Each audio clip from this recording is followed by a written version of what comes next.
Furiosa, a Mad Max Saga, is a solid, entertaining action movie with some great set pieces, wonderful visual design, a refreshingly simple and minimalistic script that accomplishes a lot with very little, sharply drawn characters played by very capable actors, and a story that helps to flesh out the world laid down in Fury Road a decade earlier. The only problem here is the whole Mad Max thing, which is pretty misleading when it's got absolutely nothing to do with him, and perhaps explains why the movie opened to a dismal 31 million Memorial Day weekend and is already on track to become yet another disappointing flop in a year that's getting pretty crowded with them. But more on that later. The point I'm making is that this is all a bit of a shame because taking Furiosa on its own merits, I actually really enjoyed this movie. The action scenes were visceral and impactful enough to keep me entertained, even if it's pretty obvious they relied a lot more on CGI this time around. Anya Taylor-Joy and Chris Hemsworth both turning great performances, and the simple, straightforward story of revenge and redemption was a nice change from the pointlessly convoluted crap that so many screenwriters churn out just to try to look smart. Anyway, on with the plot analysis. So the movie begins with a very extended preamble showing Furiosa as a kid living in the idyllic green place before getting snatched away by a gang of marauders, eventually ending up in the hands of the warlord Dementus, who wants to take the green place for himself so that he can strip it for resources. Naturally, Furiosa isn't too keen on helping him, especially after he crucifies her mother to death for trying to rescue her. Oh, you naughty boy, Dementus. Anyway, eventually he and his biker army wind up at the Citadel, ruled over by Immortan Joe, and after taking control of the oil refinery nearby, he's able to broker a deal where he supplies Joe with oil and Joe supplies him with food and water. And as part of the deal, Furiosa gets handed over to Joe to become one of his many wives. Man, sometimes you just can't catch a break. Anyway, Furiosa's not too keen on that idea, and after escaping, she disguises herself as a boy and becomes a mechanic instead, slowly working her way up the ranks until eventually she finds herself stationed on the war rig, piloted by the charismatic Praetorian Jack. But with tensions rising between Immortan Joe and Dementus and war about to break out, what is Furiosa to do? Will she risk it all to take revenge against the man who stole everything from her, or ride off into the sunset in search of her childhood home? I mean, let's be real here, if you've seen Fury Road then you probably know the answer already, and I think that's part of the problem with a prequel like this. Fury Road had already closed out Furiosa's story and gave us the resolution we were looking for, so this is more like filling in the gaps of a history that we didn't particularly care about. Want to know how she lost her arm and replaced it with a metal one? Want to know more about her relationship with Immortan Joe? Want to know how she came to be in command of the war rig?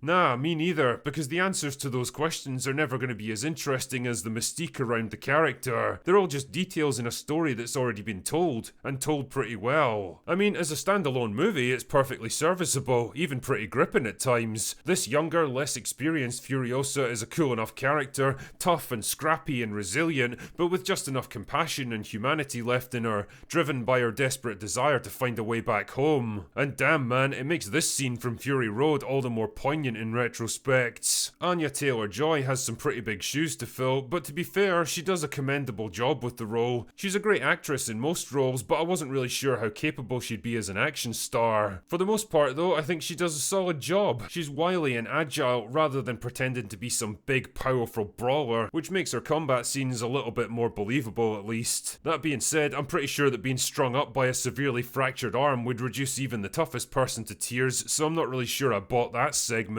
We get it, you're really strong and determined, but you can still feel pain. Chris Hemsworth is probably the star of the show though. His performance as Dementus is just the right combination of cunning, charisma, and pure sadistic insanity. He's a man in his element whenever he's got a war to fight or an enemy to outsmart, and it's interesting that he gradually comes unstuck during a prolonged peace where he's got nothing to do except rule over his little kingdom. The Mad Max series has always been known for its intense and very physical action scenes. Fury Road really set the bar for what was possible with practical effects, and while Furiosa definitely has a good stab at it, it never quite rises to the same level. In fact, it's pretty obvious where they use CGI to render stuff that would have been impossible to do for real, undermining some of the appeal of this franchise. There's a long chase and battle sequence over the war rig around the midpoint of the movie which is fucking awesome to watch, but the problem is that it never really gets better than that. There isn't any big blowout action scene to cap the whole movie off, and if anything, the finale is actually pretty downbeat offbeat and anticlimactic, and probably drags on a bit too long. On that subject actually, at 2.5 hours, Furiosa definitely suffers from runtime bloat, mostly because the movie doesn't really get going until like the 40-minute mark. Don't get me wrong, there's some great moments in that intro sequence that really help define Furiosa's motivation as a character, but honestly, it could have been wrapped up in like 15 minutes. As it stands, it's almost half an hour longer than Fury Road, which arguably had more plot and character elements to deal with, and the unfortunate result is a film that feels bloated and sluggish towards the ends. And when I think about this movie and the story it sets out to tell, the question that keeps coming up for me is,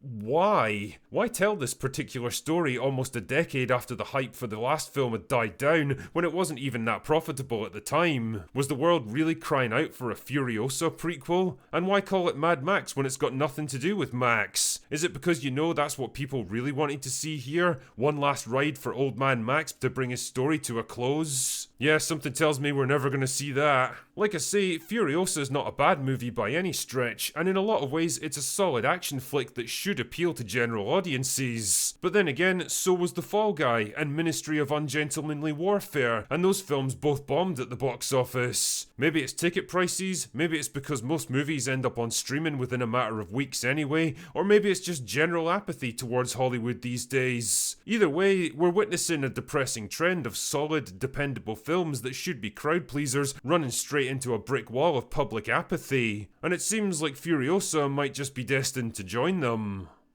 Anyway, that's all I've got for today. Go away now.